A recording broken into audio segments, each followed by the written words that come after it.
I am Sakshi, welcome और welcome back to my channel. तो आज हम बात करने जा रहे हैं ऑस्मोसिस के बारे में। तो मैं आपको 3 डिफरेंट तरीके से समझाऊंगी कि ऑस्मोसिस किसे कहते हैं। नंबर 1 डेफिनेशन क्या कहती है? The flow of solvent molecules from higher to lower solvent concentration through semi permeable membrane. Semi permeable membrane जो यूजुअली सॉल्वेंट्स लाइक वाटर को अलाउ करती है खुद से पास होने के लिए, लार्ज पार्टिकल्स को अलाउ नहीं करती है। तो क्या मतलब है ये देखिए, एक मैंने कंटेनर लिया, एक साइड मैंने सॉल्यूशन लिया that is solute plus solvent, और एक तरफ मैंने सॉल्वेंट लिया। क्या यहाँ पे सोल्यूट नहीं है?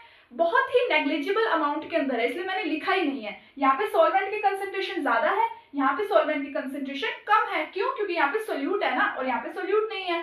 तो फर्स्ट डेफिनेशन क्या कह रही है कि सॉल्वेंट का अपने हाई कंसेंट्रेशन से लो कंसेंट्रेशन की तरफ जाना through semi permeable membrane is called osmosis. This arrow represent osmosis.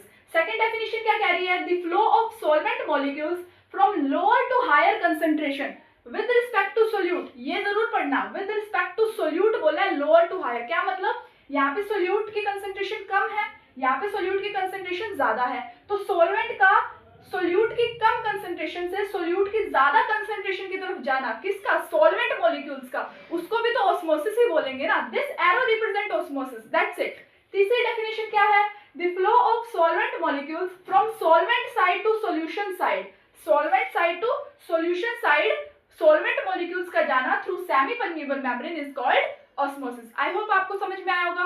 Most important examples की बात करते हैं कि ऑस्मोसिस कहाँ हो रहा है। जैसे कि फॉर एग्जांपल जो रॉ मैंगोज होते हैं, अगर उनमें आप ब्राइन मतलब जो सलाइन वाटर होता है, नमक वाला पानी होता है, तो जब हम अचार डालते हैं तो अगर आप रॉ मैंगोज को, कच्चे आम का जब अचार डालते हैं तो अगर आप उसको ब्राइन में रखते हैं तो वो श्रिंक हो जाते हैं मैंगोज, क्योंकि वहां पे ऑस्मोसिस हो चुकी है। क्यों? क्योंकि जो वो सॉल्ट सॉल्यूशन है वो हाइपरटोनिक है, कंसंट्रेटेड है। यस और नो? तो क्या है example? That is raw mangoes shrivel when placed in brine. Brine मतलब सॉल्ट वाटर, राइट? श्रिवल मतलब वो श्रिंक हो गए।